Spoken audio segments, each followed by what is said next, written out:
We're pleased to have as the next speaker for our conference Professor Barry Posen.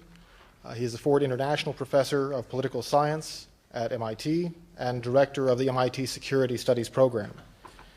He is the author of several works, including Inadvertent Escalation, The Sources of Military Doctrine, and most recently his new book, Restraint, A New Foundation for U.S. Grand Strategy.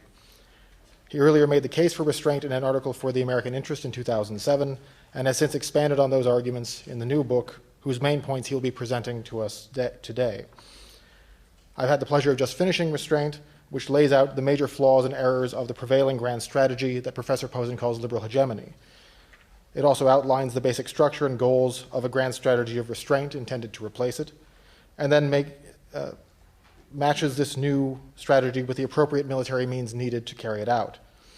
Anyone interested in reforming and improving U.S. foreign policy will benefit from reading it, and so I'm very glad to welcome Professor Posen to make his case for restraint to us here this morning.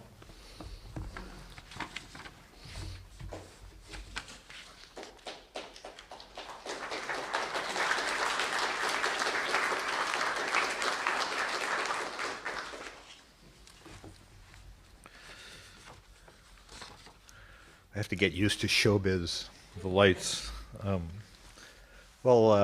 I want to thank the organizers for inviting me. Thanks for the nice introduction. Thank you all for coming out. It'll come as no surprise to you, like many people in this town, I'm flogging a book, and you may have seen it alluded to, Restraint, A New Foundation for U.S. Grand Strategy, and I'm going to basically give a very encapsulated version of the argument here for you this morning. The book essentially has 4 parts.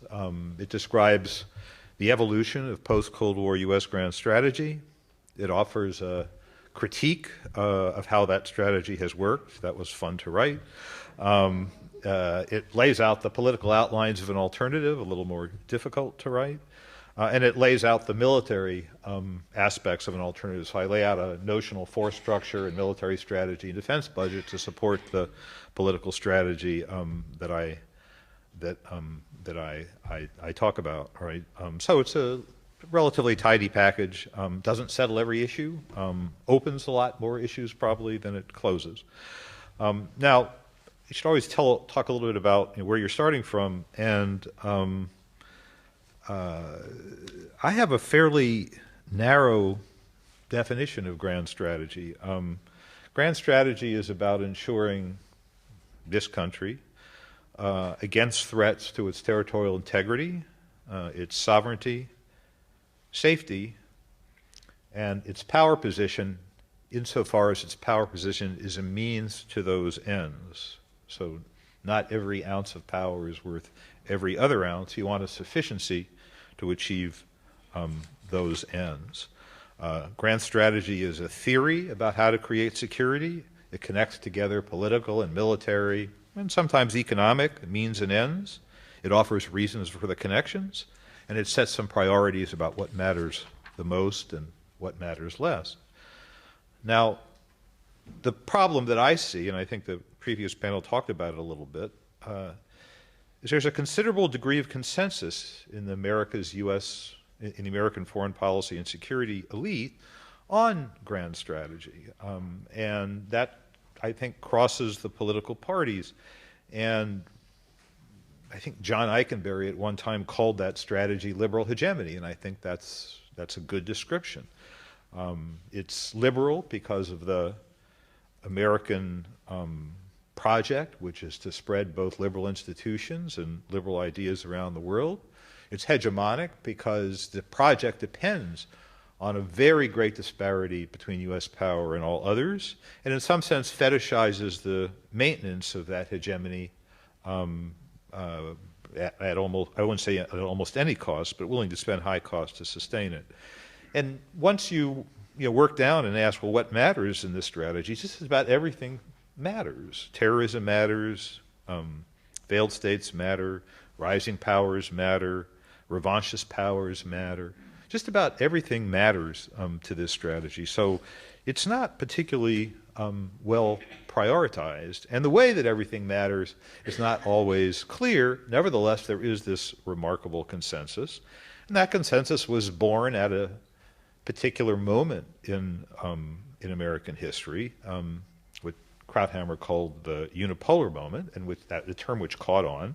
When the Cold War ended, the United States was left with a really great gap between it and any other powers in the world. And, our side won, right? I mean, the liberals won, the totalitarians lost. So this gave birth to a kind of a self-confident, muscular liberalism. Now, there's some oddities about this, because this very power position meant that the United States was also one of the most secure states in world history, right? Really secure. Still is quite secure in my judgment.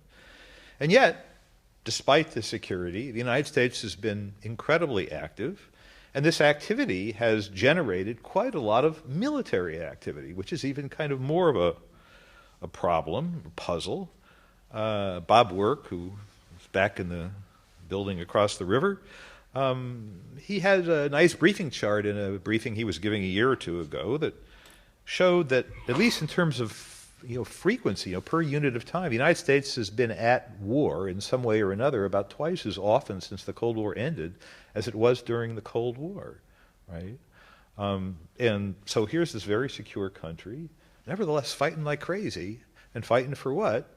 Basically about spreading liberal ideas or defending liberal ideas, liberal institutions. Now, I think this project is unnecessary, in part because the U.S. is inherently a very secure country. It's a pretty rich country in terms of industrial technological capabilities, in terms of natural endowments, and will remain one of the top 2 or 3 economic powers in the world, at least probably for the rest of my lifetime. We still sit behind these vast oceans, which provide a nice buffer to many kinds of trouble that could find other countries. We have relatively weak and pliant neighbors to the north and south. We are a nuclear weapon state. Now, nuclear weapons are obviously a more than two-edged sword, but one thing I think is pretty clear: nuclear weapon states are not going to be conquered by anybody else, right? I mean, the risks of trying to conquer a country that has nuclear weapons are just so high that conquest is kind of off the table. So that's an extra source of protection for American sovereignty and territorial integrity. We also have a great military backed by a great military R&D system. We have a defense industry that builds really fine weapons, ultimately, after huge costs, but builds really fine weapons, can do it. And then there's this, this question about international trade, which some people worry about, and I always hesitate to talk about it when I'm sort of in a room with Dan Dresner, but about a third of America's trade is in this hemisphere, right? And many of America's trading partners, they're all scattered all over the world. It's a few percent here, a few percent there. It would take an awful lot of things to happen in the world to so disrupt an international trading system that the United States could not find partners. Now, I don't worry so much about trade as a national security objective. Some people do. I believe Charlie mentioned this morning. But be that as it may, right, if you think you want to trade, the United States has plenty of trading partners and would have plenty of trading partners even if it weren't acting as the global hegemon that it is. Now, the grand strategy of liberal hegemony is running into problems that have deep underpinnings. I argue in the book the strategy is unnecessary, it's counterproductive, it's costly, and it's wasteful, and the military, political, and economic costs of the strategy are probably going to grow. They're not going to shrink. Now, my thinking, as those of you who know me, my thinking is kind of motivated by certain, general, but fundamental theories about the political world. And I'm a realist. I mean, realism is a big tent, but there's some processes or tendencies in international politics that realism kind of illuminates for one. And one is, if a power is as great as ours, has sharp elbows and is pretty active, it's going to generate some counteraction. Now, that's qualified by the difficulty of balancing the power of a state as great as we are, but the United States, the distance between U.S. base capabilities, economic potential, and that of other states is actually shrinking, right? So other states are getting more capability to balance, and we're seeing that they balance. Russia and China have tried to either build or rebuild their military power. To the extent that they can, largely to annoy us, they will sometimes concert their action. Other countries throw monkey wrenches in U.S. projects, rendering them more difficult and more costly, right? So we're seeing a bit of balancing behavior, not as much as people like me predicted, to be brutally honest, but we're seeing a bit. We're seeing more than we were seeing before, and I think given the economic trends, we're going to see even more. Now, other states, cheap ride. There was an allusion earlier to moral hazard. Europe and Japan spend much smaller shares of their GDP on defense than does the U.S. Europe about 1.6% on average, Japan about 1%. The U.S. has been spending 3.5 or 4. If you look at the most dire out-year projections of the defense budget under the Budget Control Act, at some future point, if nothing else changes, we'll get down to perhaps around 2.5% of GDP. I hope we do. I doubt that this will actually happen. But there's still a lot more than others spend. And it's interesting that while others sort of tell us that they feel frightened, the Japanese tell us they feel frightened, the Australians tell us they feel frightened, their defense budgets have really not gone up very much. Their defense budgets since the Cold War ended have gone down. And even in this recent spate of concern about China, there hasn't been that much change. The Japanese trumpet the things they're doing, but there's not that much. I believe Australia actually cut its defense budget. So these allies who profit greatly from the American security commitment don't feel incentivized to do very much. And they don't contribute that much when the chips are down. I do like to, include a parenthesis here, and that is that many of our allies do send soldiers to the fight, and a good many Allied soldiers died in Afghanistan. Now, I think those soldiers were ill-used in some ways by their governments. I'm happy they were there. I'm sad that they died. I honor their service just like I honor the service of our own troops. But when you look at the resources that are behind them and the various kind of caveats that are put on them when they participate, it looks to me like their governments are trying to make a kind of minimum contribution, and a lot of the cost of keeping us happy rests on the backs of those European soldiers.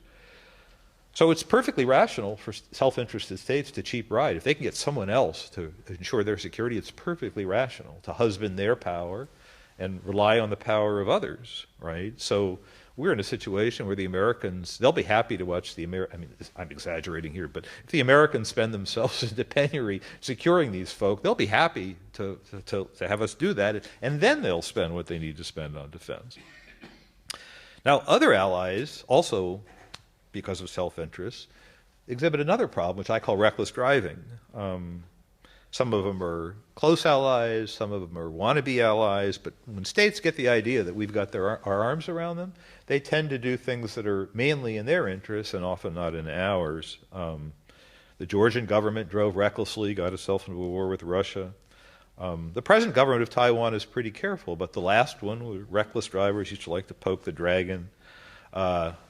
If you want to use this concept, reckless driving, there can't be a worse reckless driver than Mr. Maliki. He's been driving recklessly. He drove recklessly while we were there. He drove recklessly after we left. Same for the Karzai government. And I talk in the book, I like to be fair to all reckless drivers. I think the Israelis are reckless drivers, right? They do things that are inimical to our interests, particularly the settlement policy in the territories. And these countries all seem to expect the Americans to rescue them, and typically we do. They feel too secure, right? As I like to say to my friends who talk about, everyone doubts Americans' credibility, I said, at least as far as our alliances are concerned, we do not have too little credibility. We have too much. Our allies really, really, really trust us. Look at their behavior. Don't listen to what they say. They know how to talk down American credibility as a way to energize more American activity in their favor. Look at what they do. And what they do shows they really trust us. Now, there's another problem happening in the world, which is not generated by my theory, but I kind of like to consume these National Intelligence Council World In documents. So the last document is World in 2030. There's lots of stuff in those, and you can find whatever I suppose you could find bits and pieces of information to support many positions. But the thing that I find arresting is that the gap in base capabilities and this GDP between the Americans and other consequential powers is shrinking, and if you look into the out years, it all but disappears. Now, we know that qualitatively, when you go into those numbers, you can still show that the United States is going to be ahead on many indices. But in terms of base capabilities from which military power is extracted, there's going to be, it's going to be easier for others to tilt with us. So that's important, and it's easy to forget that during the Cold War, the U.S. outweighed the Soviet Union in GDP at purchasing power parity by a factor of 2. The Soviets almost never had more than half of our GDP at PPP, right? Stupid words, stupid acronyms, but never had more than at purchasing power parity, never had more than about half America's GDP. Chinese GDP at purchasing power parity equaled ours this year, right? Chinese GDP is half ours at market prices. The Soviets could never have sold what they produced for half of that America's at market prices, right? So the Chinese were already moving in the direction of being a pretty tough competitor, and one doesn't have to make linear extrapolations that out to the future that says that their per capita GDP equals ours to know that this country is going to be much more able to tilt with the United States as the years pass, barring some major social upheaval, which could certainly happen. Now, aside from the great and near great powers, dangerous capabilities are spreading to smaller ones. There was a talk about that this morning. Bill talked about that this morning. Weapons and know-how are turning up in surprising places. There's a strange fact that the Iraq War in real dollars cost the Americans more than the Vietnam War did in real dollars. Now, how is this possible, right? In Vietnam, the other side had like open MasterCard accounts in the arsenals of China and Russia. Right? That's not true of the adversary we faced in Iraq. I had noodled around trying to do a cost comparison, and this is pretty soft analysis, but it looks to me like maybe on the basis of what we can measure, we outspent the other side by around 10 to 1 in the Vietnam War, and in the Iraq War, 100 or 200 to 1, right? So.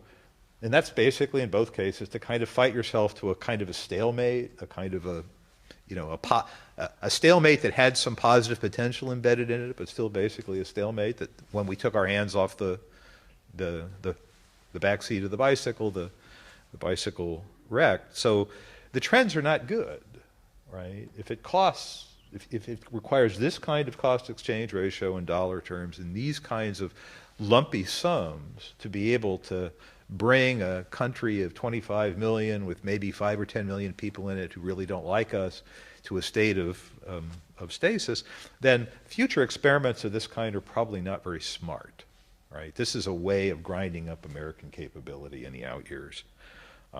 Now, there's all kinds of things within those numbers that are part and parcel of it, which we could talk about later. Vast amounts of money are spent to avoid casualties, right? And that's a good thing. I'm not going to say it isn't. But at the same time, when you look at sort of the any amount of money to prevent casualties kind of calculus, this is, in a way, a kind of a dollar measurement of the political constraints that I think leaders actually do believe, which is if they got a lot of Americans killed in these wars, right, people would start to ask a lot of questions. As it is, they started to ask a lot of questions. But part of the incredible patience of the American people, I think, is the ability to suppress the casualties, right? And so you'll spend any amount of money on it, money that you borrow in any case. Another problem which does come from kind of political analysis is this problem of nationalism and other forms of identity politics. Now, my colleagues in the comparative politics field, they write a lot of books about this. People don't agree on it. There's quite a strong position in political science that nationalism or ethnicity are not nearly the strong forces that some think they are. But I'm in the other camp. I think nationalism, ethnicity, religious affiliation, these are all very strong forces. And whether they've gotten stronger in the last 25 or 30 years than they were in the preceding 25 or 30 years, I'm not sure, but they seem plenty strong to me. I think there's some things going on in the world that keep identity politics a powerful force. Some of it has to do with modernization, some of it has to do with urbanization, population growth, globalization. There's a lot of things that stir people up. and cause them to fall back on their communities as a source of security, right? And this, I think, is a very important phenomenon. And the United States, in some ways, well, I think in many ways, doesn't really understand nationalism. Is kind of always often surprised by the problems we have. So one problem you have with nationalism, which I think is most people would agree on, is if outsiders show up and start telling you how to live, start trying to organize your politics for you, there's a good chance that local people are not going to like it very much, right? There's a good chance that you're going to cause solidarity in whatever group you've come to visit and cause opposition against you. There's a good chance it's going to work out that way, and it's worked out that way for us, right? The second thing is that in this world of ferment, of social mobilization, the strategy of liberal hegemony kind of makes the Americans the face or the seeming agent of social changes that peoples are experiencing as being quite unpleasant and difficult, right? Now, if they get to the other end of this, they may be very happy. The other end of this may lead to liberal states around the world, freer states, richer states, it may, but the process of change is wrenching. And to make the Americans the face of this is probably not so smart. It's a kind of self-targeting that we do, right? That I think that a different foreign policy would maybe mitigate a bit. And finally, and Bill was talking about this earlier, the marriage of large numbers of 18-year-old males who are deadly weapons with identity politics, with the diffusion of technology, means that outsiders who come to visit, right, with scarce military manpower because we've all professionalized our forces, are basically going to have a handful, right? This is I think we've seen this in the past, and we're going to see it in the future. Again, another contribution to costs. So what's the remedy? Well, restraint. Okay, be restrained. The U.S. should do less than it has been and focus what it does on the main potential problems. Now, I think there's still three potential problems. One is the old one, a hegemon in Eurasia. Now, the British before us, the Americans, we've been worried that a power could become so strong on the Eurasian landmass that could dominate the place and then make trouble for us. Now, for all the reasons I talked about earlier, it's hard to make trouble for us, but I don't feel like I'm smart enough or wise enough to be sure that a successful Eurasian hegemon is not going to be a problem for the United States. So I think the United States to remain vigilant against the possibility of a hegemon in Eurasia, right? Fortunately, at the moment, I think the odds of such a hegemon emerging are rather low. In the West, the Russians are a shadow of their former selves. If you look at the numbers, you look at technology, you look at anything, the Europeans are well able to deal with whatever problem the Russians create on their own. I mean, the Americans shouldn't have to be involved in this anymore. In the East and with China, the problem bears watching for all the reasons I've talked about earlier and things we've seen about Chinese behavior. But even there, the United States should be wary about rushing the net for a new Cold War. And even if China requires some form of containment, to me it seems unwise to organize a balancing coalition in the way we organized the last one, precisely because the Chinese seem more capable relative to us than the Russians were, not at this moment, but probably in the fullness of time. The Americans will need real allies if we ever have to do this again, right? Allies that contribute, not the free riders, cheap riders, reckless drivers that we've accumulated during the Cold War, which was fine because we were strong enough to deal with the Soviets on our own. It was a convenient, easy way to run the alliances. But if we ever have to do this again, I don't think that's a smart way to do it, right? There's some other issues that are attached to it that we can talk about later. Right. So China, watchful, vigilance, yes. Rush the net to a Cold War, no. Organize the coalition the way it has been organized, no. That's got to stop. We've got to re-engineer the way our relationships with these allies work now, and elicit more contributions now. Second, proliferation. A very hard problem, right? If an economic basket case like North Korea can build nuclear bombs, then I'm not confident that a world of zero nuclear weapons is in our future. A world of no nuclear proliferation is in our future. I think proliferation could be slowed. I think it can be managed. I think we really want to try and confine it to states who can be deterred and keep nuclear weapons out of the hands of groups who may not be deterrable. Preventive war, which is somehow always on the table as a way of preventing nuclear proliferation, I think is a bad strategy. The gains do not outweigh the costs.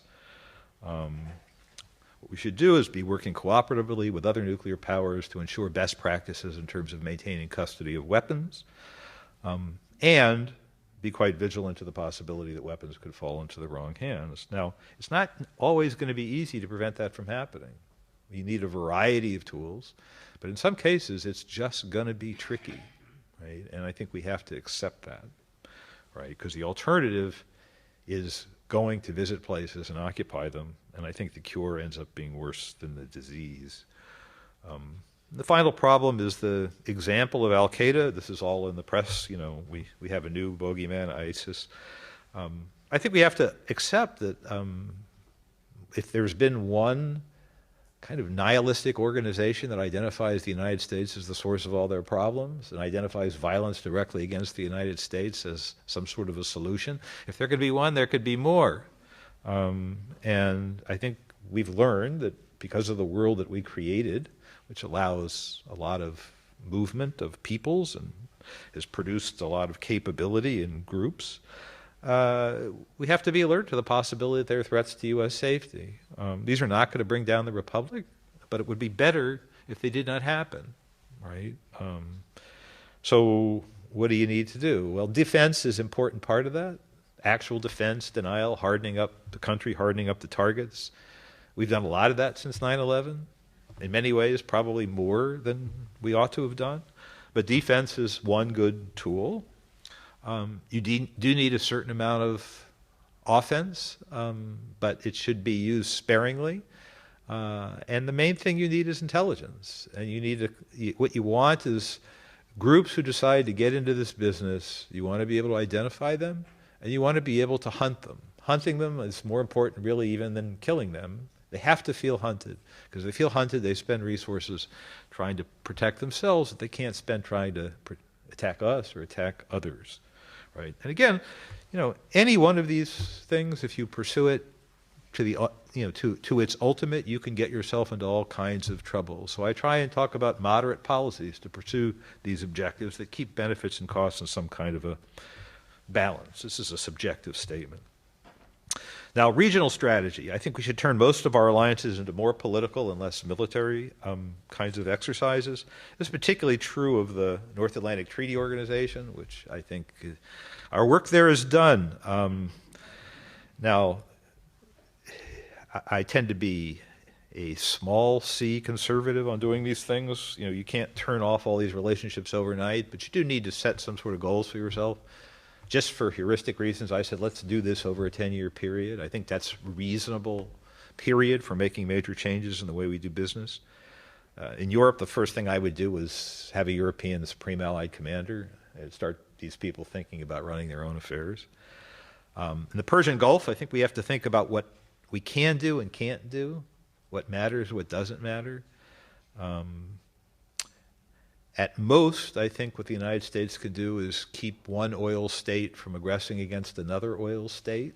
It probably is in our or somebody's interest that large amounts of the production capability in that region not be in the hands of a single power. But this is actually pretty easy. I mean, because this is really in the end about keeping Iran and Saudi Arabia apart, right? Preventing Iran from thinking about conquering Saudi Arabia or vice versa. Neither of them is thinking about it, so it's not very hard work.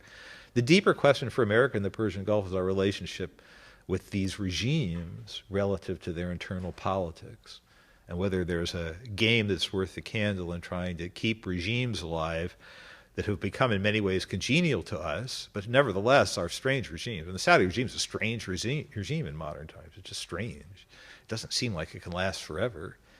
And do the Americans really want to be in a position at some point of helping that regime survive by fighting on its side in an internal war, even if its enemies in that internal war seem, you know, pretty awful too, right?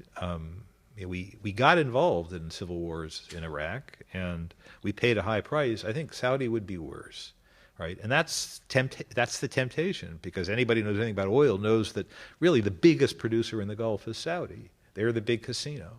And if that government were to change for the worse, we would have to make some adjustments. The question is, are those adjustments more difficult or less difficult than actually trying to fight a war in Saudi Arabia to protect that regime? I suspect they are. Asia is the hardest case, but still I think we need to do some things to try and change the relationships. And I think one of the things the Americans should be doing is they should not be afraid to cut military forces in the region or move them when it makes strategic sense, right? When it makes strategic or political sense.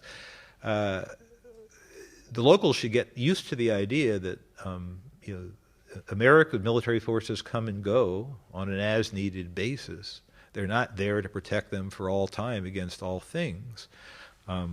I've been puzzled why we don't take advantage of the difficulties we've had in Okinawa finding a new base for the Marine helicopter squadrons, that we haven't taken advantage of this just to pull the Marines out of there. And given that I think we're getting ready to shrink the Marine Corps, I know a perfect place to shrink it. Let's shrink it in Okinawa, right? What role do the Marines play in Asia? I'm not really sure. It's never been very clear to me. Airplanes, fighter planes, ships, I understand. The Marines there, small force. Generally, we have to try to convince reckless drivers that we're going to be less supportive. This is going to be difficult. And we have to set a very, very high bar for wars of choice. Military strategy and capabilities, I don't want to be talking here for too long, but I wrote an article some years ago called Command of the Commons, which is kind of a updated conceptualization of command of the sea in modern times. And I think that's the kind of thing that the American military should be focusing on, right? The Americans will need command of the sea if we ever do need to go back to the Eurasian landmass to help prevent the rise of a hegemon. Command of the sea gives you some capabilities to exercise a kind of, I wouldn't say gentle, but a kind of limited coercion versus countries that are involved in international trade. It's a nice tool to have. It's not going to cause countries to surrender to you, but it may give them pause. If you're concerned about terrorist groups and the need to hunt them, you need access to the rest of the world. Command of space helps you with the intelligence capabilities it needs to support this. And command of the air, where you can have it as a natural supporting capability. These are things that are America's strong suits. They cater to the kind of technological skills, military skills that America has, the things that we have in plenty. It's going ashore and trying to reorganize countries that require ground forces, which is the thing we do not generate aplenty, right? And in my defense budget, which is gets smaller than the present one, the Army is a big bill payer. Every force shrinks in the defense posture that I offer, but the Army shrinks a lot more. And it pains me a little bit, because back in Cold War days, I was kind of a friend of the Army, because I thought the Central Front was kind of important, and I cared a lot about how things went. But in this day and age, I think the Navy is the American arm of choice. So in closing, the argument of the book is pretty simple. The U.S. is, in my view, entering a new period. We're going to have greater scarcity of security resources at home. Should be a parenthesis here. This is because of our politics. Right? We could generate more security resources at home if our politics were different. But our politics are not different. We're cutting entitlements. We're cutting defense spending because of our politics. Right? And it's easy enough to wave your hand airily and say, this is just a political problem. It will go away. Well, just because it's a political problem doesn't mean it will go away. I mean, we got here through an elaborate process, and it's not, the Budget Control Act isn't just an act, it's a reflection of big political forces in American society, right? So if that changes, okay, you can go back to spending 5-6% of GDP on defense forever. Maybe you can run this hegemonic project for another 40-50 years, maybe, right? But that's not what our politics is saying, right? And it seems to me it would take something very special to flip our politics in some other direction. So on balance, greater scarcity of security resources at home, more consequential powers to tilt with you abroad, more politically mobilized and capable armed groups of every kind. This all necessitates that the U.S. play a much tighter game. To me, incremental adjustment looks insufficient. We need to set political and military priorities much more rigorously and subsidize the security of others much less generously. Thank you.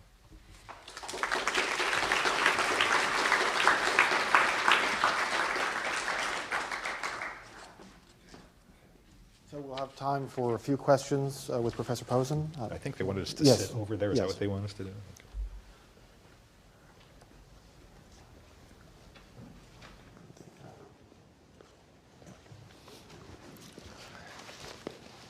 Yes, go ahead, sir. I'm John. Is that working? Yeah. John Utley with the American Conservative. Professor, how about our allies? Can you add to here, in view of the prior panel, we are compared sometimes to Athens, to England, our empire, but we have all these allies that in many cases can trigger events that get us into wars very closely. It was discussed a few islands and uninhabited in the Pacific. Can you elaborate? How would your strategy work in view of our allies and our commitments to their, and can they drag us into wars? And the worst example, I guess, is Serbia triggering the First World War. So, was that it? Yes. Okay. Yeah. So this is the problem I talk about in the book of reckless drivers. So I see that you see reckless drivers as well. This is a problem of alliance management, but I think acknowledging the problem is the beginning of wisdom, right? And so I think, first of all, you have to get used to the idea that these allies are not your little brothers. They're states with their own interests who are pursuing their own interests in the context of their relationship with you. So that's point one. Point two, we have to figure out ways to, this will sound more coercive than I mean it, but allies have to see some sort of cost to their reckless driving, right? And the Americans, as I said earlier, do exactly the opposite. In other words, we are obsessed with the credibility of our commitments to our allies. And every time some little problem happens that gets them upset and they point their fingers to us and say, we're concerned about your credibility, we rush to reassure them, right? So we over-insure in the reassurance side. So I think we have to do some things to suggest that, you know, this is a two-way street. So sometimes when they ask to be reassured, we should not reassure them. It's just, sorry, right? We don't care about this issue. Some of it can be done privately. Some things you can do with your military deployments. I think in general, as the American military shrinks, which it's going to do, and as its global footprint shrinks, as it's going to do, people will scratch their heads and say, well, if most of the American forces are concentrated somewhere, and the American military strategy is essentially a maritime strategy which permits them to come as well as to go, then we have to stand up a little bit to merit American support. Now, those are the few ideas I have in the book, but I think, right, you know, when I talk about this book starts an argument, I think there's work to be done on trying to devise a whole diplomatic approach to the problem that you're talking about, to the problem of disciplining the reckless drivers, as well as encouraging the free riders to do a bit more. Yes.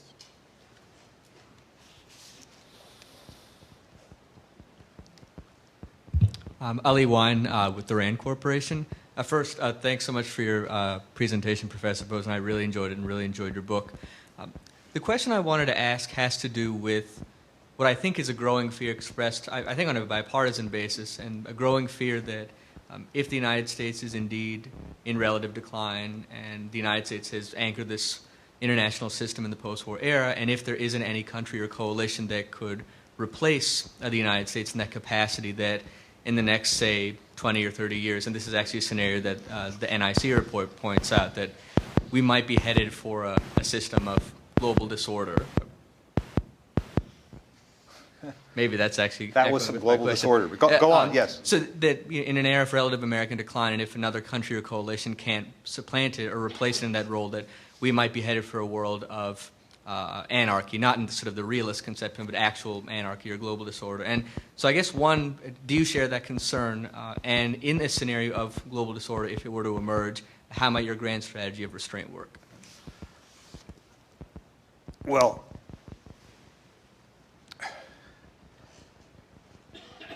first I'll say something that's like, I guess it's uncharitable. This is a wonderful argument for protecting the status quo in American grand strategy. So when you hear it, you should ask questions, right? Which you're clearly doing. A world of a small number of great powers is not a world that can't organize things, right? In other words, if there are 3 or 4 or 5 or 6 great powers, that's not 50 trying to make a deal. That's 5 or 6, right? Oligopolies work, monopolies work, right? So why not an oligopoly? Why not cooperation where interests overlap in the context of competition where they don't, right? So I'm less, in other words, when the problem is presented as a binary problem, like either the American-led world order or anarchy, to me this seems like an over-dramatization of the outcome. People in our business are, they're obviously concerned about change and rightfully concerned about change. Was that my heart beating? Is that what it was? Did it sound okay? Fun with technology. So people are right to be concerned that the world could go to hell in a handbasket. We're always concerned, but I don't think that's inevitable or even likely. And then the second thing, which I would add, is am my heart beating again? I mean, is the you're not supposed to believe these things, but I kind of have a soft spot for nuclear weapons. They make great power relations a little bit different than the way they've been in past anarchies, right? So the principal powers are not really in a position to prey directly on one another, right? It's wildly risky. Now, people will often say, but what about, what do we do about Japan? And it's not a nuclear power. What about Germany? It's not a nuclear power. And I say, nothing's forever. And this is a sin, right? It's a sin in American discourse to say that in the fullness of time, World War II will be sufficiently far behind us that Japan and Germany can be normal developed states with the normal weapons that developed states have, right? And so this also, I think, mitigates the anarchy concern. So I think the larger question, and I'm not sure I agree with Bill on every point, but I'd say the larger question. The related question is there's large parts of the world where the states are weak, right? And weak states both mean that there's scope for wars of all against all, and weak states also mean that natural disasters, some which just simply come along like earthquakes, and some which may come along more frequently because of things we've done to the environment, will hit weak states harder, right? So there may continue to be significant parts of the world where things are not very pleasant, right? And the question will be how is that going to be managed, right? And that's kind of that's not, for me, that's not much of a security question for us. There are Americans who care about that, and I always, and those problems, some of them may require military power, and my answer is always that, just because one sometimes engages in philanthropy with military power doesn't make philanthropy something other than philanthropy. And we should, when we decide to embark on armed philanthropy, when that idea comes out of our system, we should ask ourselves, why are we doing it? What are we willing to pay? What are the odds of success? At what cost to our more conventional security objectives, right? And even that complicates things too much for interveners and will basically probably induce fewer interventions. But nevertheless, there will be such interventions, and I just think you want to understand what you're doing when you do them. This question. Good morning. My name is Ivan Pliss. I wanted to bridge between something I heard in your remarks and something we heard just prior. You mentioned that you do perceive that there's at least some devolution of identification among individuals in the new global order with the subnational with more local allegiances. And in the last panel, we heard a remark that that such identities, religion, nationalism, or subnational identities may even be posing a threat to the state. Now, you seem to be fairly strongly set on the global order as an interaction between states. Do you see this devolution of identity in any way as, threatening the more prevailing order of state versus state, or just if you could elaborate a little bit more on your notion of non-state actors' role in all of this? Well, I think the question is a threat to what states, right? I mean, in many parts of the world where we see intense identity politics, it's because the states were weak or the states were only half formed, right? So in Iraq, even under Saddam Hussein or under the Assad regime, under Mubarak in Egypt, the state as a police and war-making institution was actually pretty strong. These states have been very hard to shatter, and would continue to be hard to shatter, right? On the other hand, because of the conditions into which these particular warfare states were born, they didn't have to do the other things that Western states did. They didn't have to cut the deals with the middle class, right? Learn how to nurture an economy, because they either lived off the Cold War, the bidding, or they lived off raw materials, right? So these warfare states are grafted onto polities that are not fully formed and not included, and there's going to be a tension between these two things, right? And that's going to endure. Now, those warfare states can collapse, and when they do, the identities that are present will either form their own little statelets because people want government, they want leviathans, right? So you'll get more states, right? Or you'll get unusual states, right? States that are single states in name, but multiple states in practice, right? I think if you ask me where I think Iraq is going and where I've basically been suggesting for years Iraq should go, it should be self-governing regional entities that are, as much as possible in these situations, congruent with the ethno-religious maps, right? And those people will want to form state-like entities. So states have a certain function. People want them. It's just the problem is that some groups don't want to live under somebody else's state, right? And there's an old European joke that says, why should I live as a minority in your country when you could live as a minority in mine, right? It's, nations want states. Peoples want states. Yes.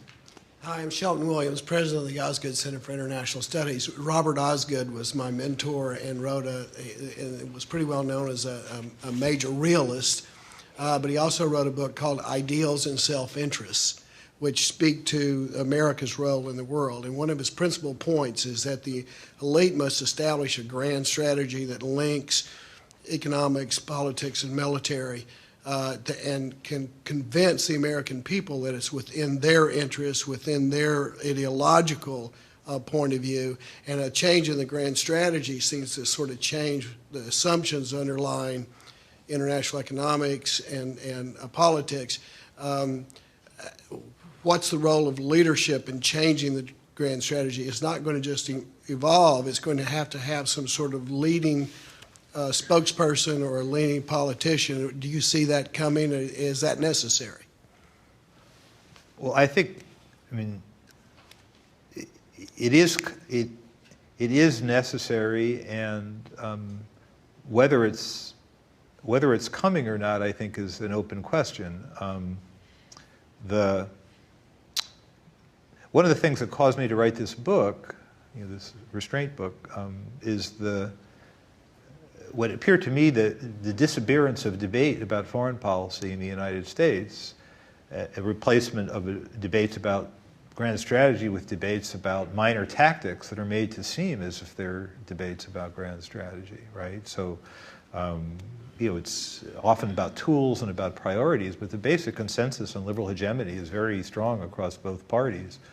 I once wrote an article about the Clinton strategies, and I read every one of their national security documents, and they started out with kind of a certain coloration, but by the end they were liberal hegemonists. They started out as kind of world order liberals, but by the end they were liberal hegemonists. So the Dems found their way to liberal hegemony, the Republicans found their way to liberal hegemony, and the elites who staff the security positions in both parties, what they disagree about often seems rather minimal to me, right? And you can't look at what's happened to American media and say that there's anything about the way disagreements are presented that would give the American people, or those who watch TV, some sort of sense of more fundamental choices. So we are having a screaming debate about whether to bomb or not to bomb in the outskirts of Baghdad, right?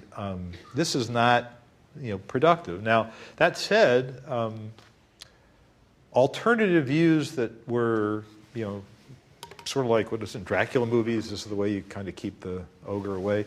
You couldn't even voice views that gave any credit to any isolationist position during the Cold War without being laughed out of the room, right? That is no longer true, right? As when my friends who began thinking about Restraint 15 years ago, Harvey Sapolsky and Darryl Press, Gene Goltz, there was a little bit of, oh, this is neo-isolationist, right? Even I, because I used to have a different set of views, I used to sometimes say this seems neo-isolationist to me, right? But that hexing power is gone, right? So there's a variety of folk, many of them in this room, institutions in town, that are trying to formulate and share with a wider audience different conceptualizations of U.S. grand strategy. So some people would call it, there's offshore balancing, restraint. Some people may genuinely wish to be, as isolationist or neo-isolationist as America could be.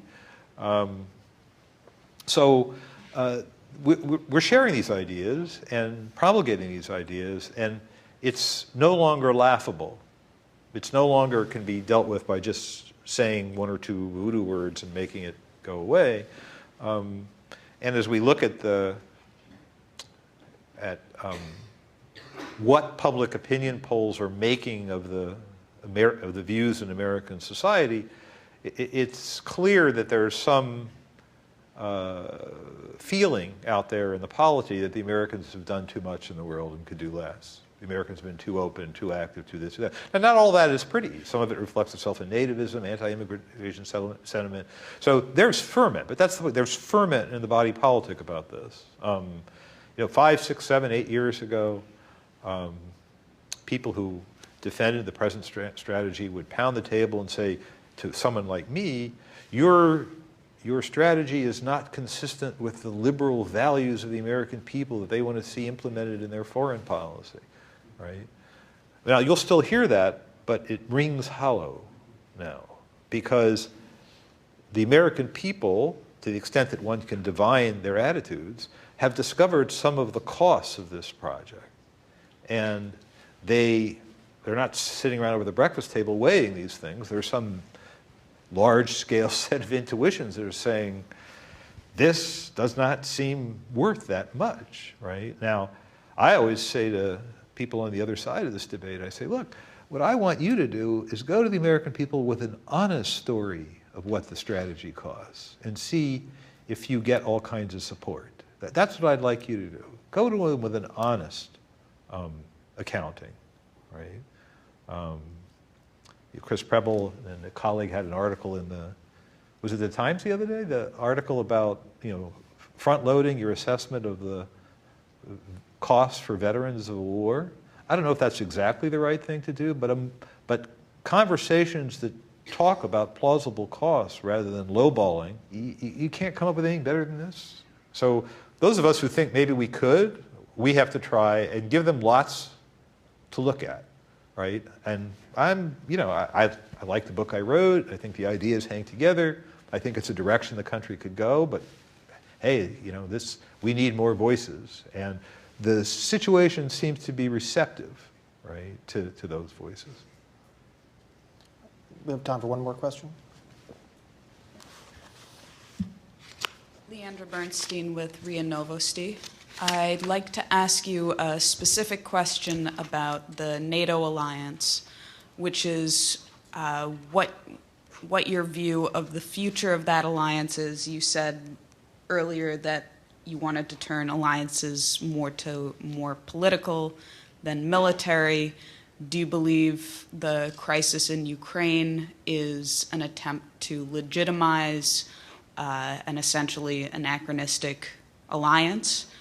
And the second question has to do with Saudi Arabia. Is it correct that you stated earlier that defending the current Saudi regime would be worth the potential costs of losing the largest oil producer in the region? And if that's the case, what is your view of the Saudi sponsorship of jihadism, much of which we're currently engaged in fighting in the Middle East today? Two really big questions. You worked two in.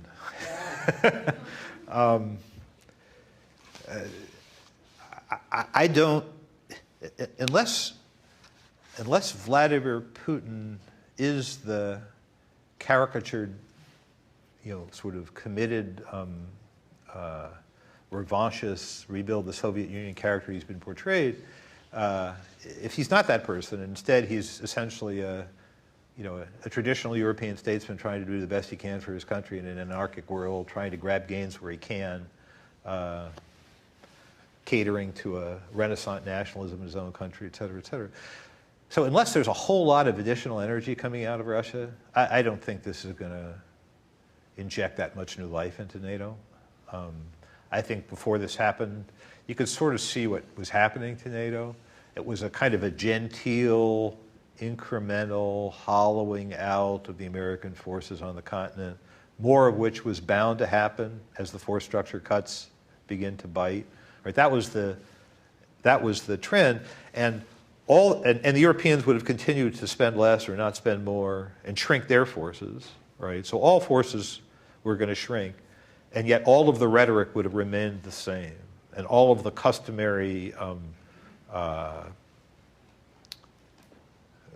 religious activities, shall we say, right? So, you have meetings, you announce new strategies, you commission new papers, all the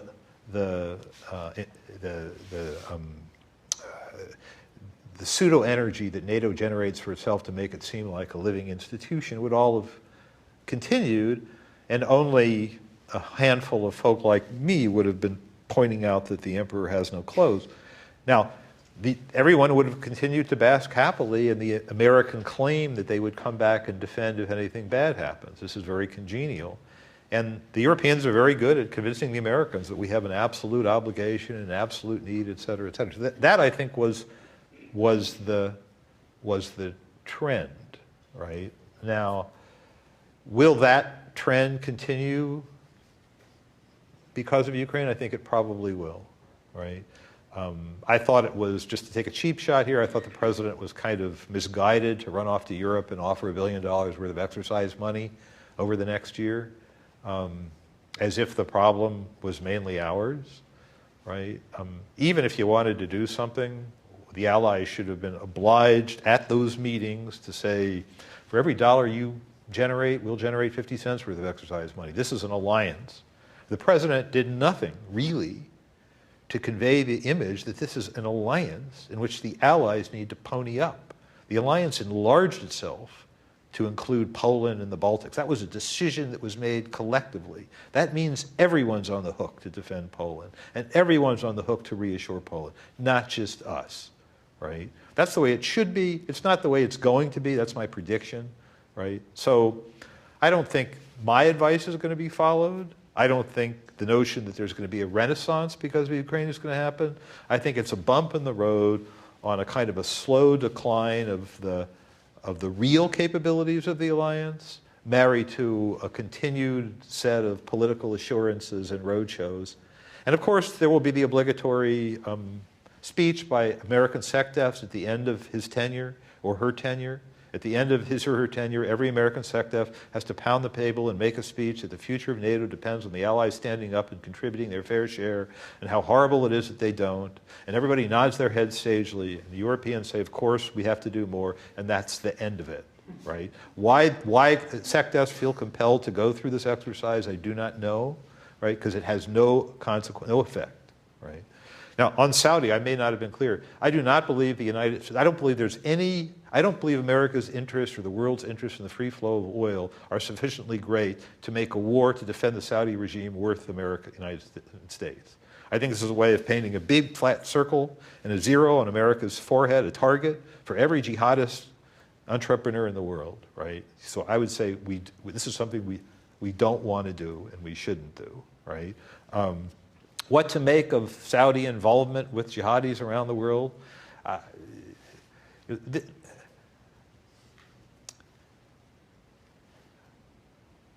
Some people believe that this is a real and deep thing, right? And other people would say, no, they're only supporting the moderates, right? I can't unravel this story, right? But I do believe that the weight of evidence is, weight of evidence suggests that the Saudis don't do much to keep resources from flowing out of their country and other Gulf countries into the hands of people who are really not very nice and mean ill to the United States. And it's a puzzle to me that given all the money that we spend not only on intelligence, but all the energy we spend on tracking financial flows and squeezing the Iranians and everything else, that somehow, some way, if we had Saudi cooperation, we couldn't do more about this. I mean, now these are questions. I'm not telling you my conclusions. These are my questions because I don't have a conclusion, right? The Saudis clearly have their own interests, and the one thing we have to understand is they have their own interests, and their interests are not always coincident with ours. Well, that's all the time we have for this panel. Let's please thank Professor Posen.